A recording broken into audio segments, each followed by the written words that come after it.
Reverendo Diácono Sandoval, ouvintes da Cacó FM e Bicare Web Rádio Sul Baiana, irmãos e irmãs em Cristo Jesus, hoje celebramos o 6º domingo da Páscoa, como nós rezávamos na oração da coleta, esse tempo jubilar, esse tempo festivo, onde ao celebrarmos esse tempo com o coração, somos chamados a professar a nossa fé no Cristo ressuscitado e anunciá-lo com a nossa vida. Isso aconteceu também no início das primeiras comunidades cristãs. Os discípulos que se espalharam, eles anunciavam a palavra, pregavam o Evangelho e anunciavam o Cristo ressuscitado. Dentre os convertidos, também surgiu aqueles que não eram judeus, os pagãos também começaram a aderir à fé em Cristo ressuscitado. E esse foi o primeiro problema que surgiu na comunidade cristã, porque os judeus queriam obrigar os pagãos às práticas judaicas. O judaísmo tem todo um rito para que a pessoa seja iniciada nessa caminhada. E para os homens, as crianças de 12 anos, elas eram circuncidadas. A circuncisão faz parte do rito judaico. Só que os pagãos não estavam se convertendo ao judaísmo. Os pagãos estavam se convertendo ao cristianismo, ao segmento, a essa vida nova apresentada ao mundo por uma pessoa que veio quebrar todas as barreiras e revelar o caminho que nos conduz ao céu. Só que alguns dos apóstolos não compreendiam essa dimensão e começou a colocar esse peso e dizer: olha, só serão salvos se submeterem às leis de Moisés. Criou-se um grande problema. E eles resolveram então voltar a Jerusalém para conversar com Pedro, com os outros apóstolos que lá estavam, e chegaram a uma conclusão. O que é que nós devemos fazer? Por isso, essa reunião que aconteceu em Jerusalém é considerado o primeiro sínodo da igreja. Para que se reúne em sínodo? Se reúne para dirimir algum problema que está surgindo na comunidade.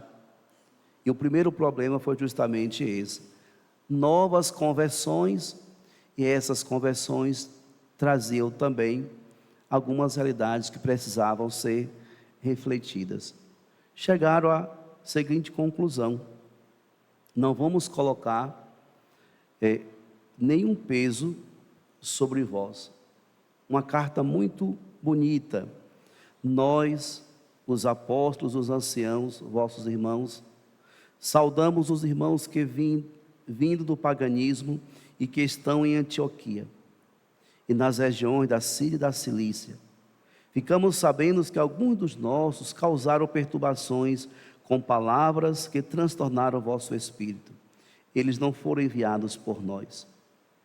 Então decidimos de comum acordo escolher alguns representantes e mandá-los até vós, junto com nossos queridos irmãos Barnabé e Paulo, homens que arriscaram suas vidas pelo nome de nosso Senhor Jesus Cristo. Por isso estamos enviando Judas e Silas, que pessoalmente vos transmitirão a mesma mensagem. E qual foi a mensagem? Porque decidimos, o Espírito Santo em nós, não vos impor nenhum fardo, além destas coisas indispensáveis: abster-se de carnes sacrificadas aos ídolos, do sangue de carne de animais sufocados e das uniões ilegítimas.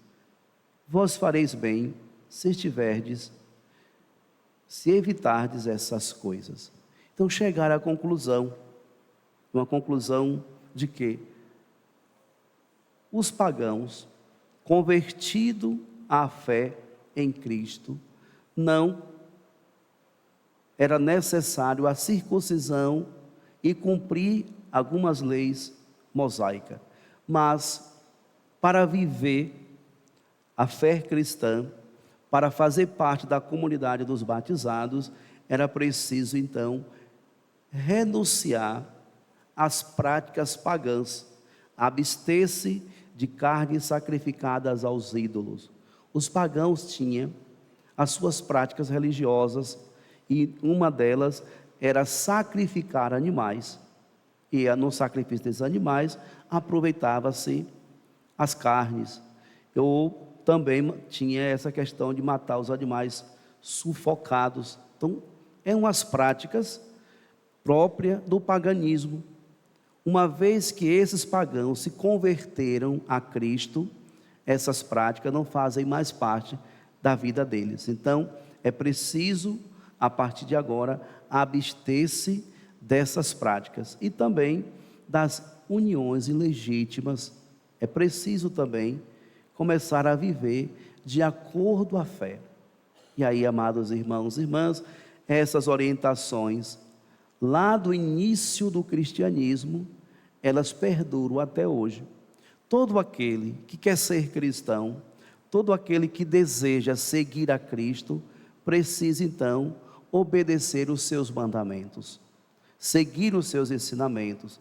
Daí Jesus hoje, no Evangelho, vai dizer: se alguém me ama, guardará a minha palavra, e o meu Pai o amará, e nós viremos e faremos nele a nossa morada. Então, se nós queremos viver a nossa fé em Cristo Jesus, precisamos primeiro escutar a palavra de Deus e colocar essa palavra em prática.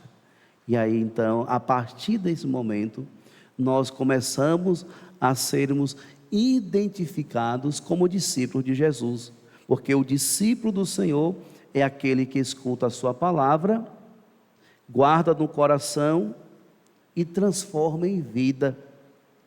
E aqui nós não podemos viver uma fé de conveniência.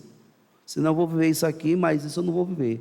Não, no momento que você se predispõe a seguir Jesus, você é convidado a abrir mão de tudo aquilo que não convém para uma vida de cristão. Então esse é o grande desafio para o caminho verdadeiro de conversão, porque tem muitas realidades que nós vivenciamos nesse mundo que ainda não estão de acordo com a nossa fé. E por isso nós precisamos a cada dia fazer esse processo de conversão, de purificação, para que sejamos verdadeiramente agradáveis ao Pai. E mais ainda, veja o que Jesus diz hoje, neste Evangelho: e nós viremos e faremos nele a nossa morada. O Senhor deseja habitar em nossa vida, o Senhor deseja habitar em nosso coração, mas para que nos tornemos moradas de Deus, nós precisamos estar aptos. E o que nos torna aptos para que Deus possa morar e habitar em nós? Habitar e morar em nós, se nós ouvir a sua palavra e guardar, se formos capazes de amar a Deus. Por isso o primeiro mandamento da lei de Deus é amar a Deus sobre todas as coisas. Devemos nos perguntar sempre: onde está Deus em minha vida? Eu tenho sido um homem, uma mulher que coloca Deus em primeiro lugar? Deus está em primeiro lugar na minha vida?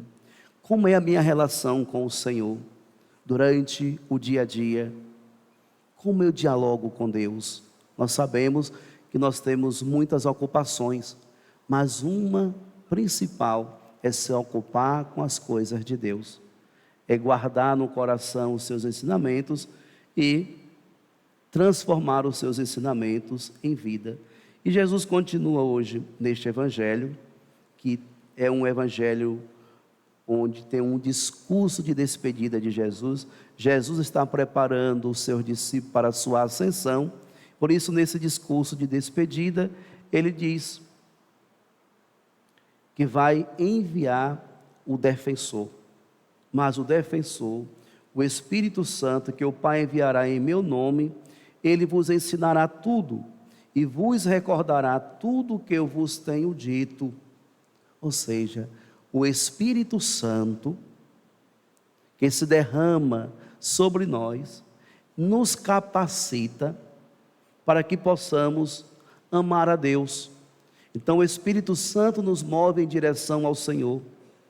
E é esse Espírito Santo que nos faz recordar sempre os ensinamentos de Jesus e nos dá força para colocar em prática esses ensinamentos. E ele ainda conclui: deixo-vos a minha paz vos dou, mas não a dou como o mundo.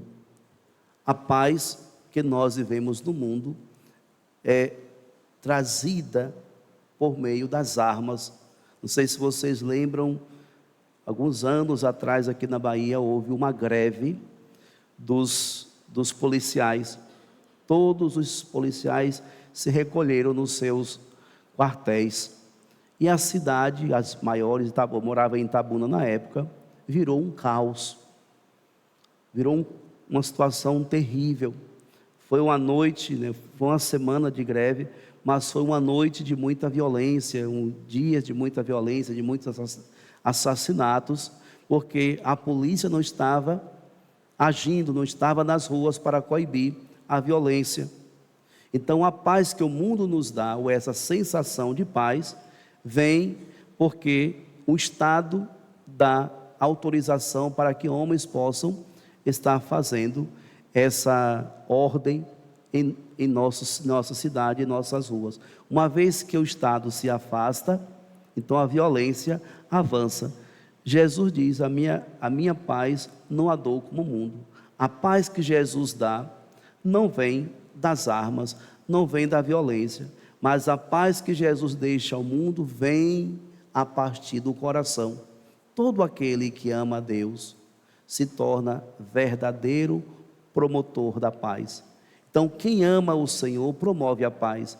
Então, a paz que o Senhor quer dar ou deixar para todos nós vem justamente a partir daqueles que fazem uma experiência diária de encontro com o Senhor. Por isso, Jesus deixa o seu novo mandamento para todos os discípulos e deixa para nós: amai-vos uns aos outros como eu vos amei. Se colocarmos em prática esse mandamento do amor, caríssimos irmãos e irmãs, o mundo se torna verdadeiramente um mundo de paz, porque o amor transcende todas essas realidades contrárias à vontade de Deus.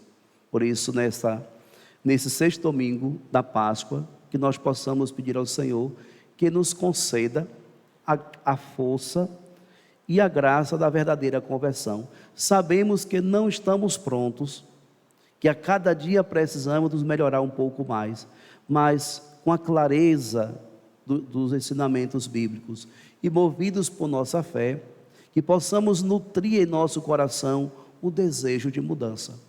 Eu preciso mudar, e onde eu preciso mudar, aí cada um de nós, com certeza, temos alguma realidade em nossa vida que precisa ser evangelizada, que a palavra de Deus precisa alcançar.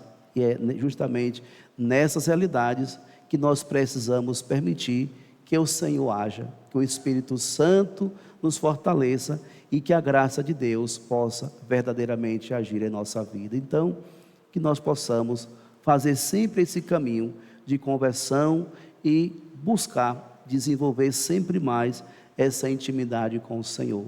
Eu insisto nos 3 passos principais para que possamos viver bem a nossa fé: a oração, as sagradas escrituras e os sacramentos da igreja. Quem vive essas 3 dimensões consegue viver com mais intensidade esse caminho de conversão. A oração, as Sagradas Escrituras e a vida sacramental. Não podemos nos distanciar dessas três realidades. É o tripé que sustenta a fé do cristão católico: a oração, a palavra de Deus e os sacramentos. Possamos então, todos os dias, nutrir nosso coração esse desejo, essa busca de estarmos mais próximos do Senhor. Louvado seja nosso Senhor Jesus Cristo. Para sempre seja louvado.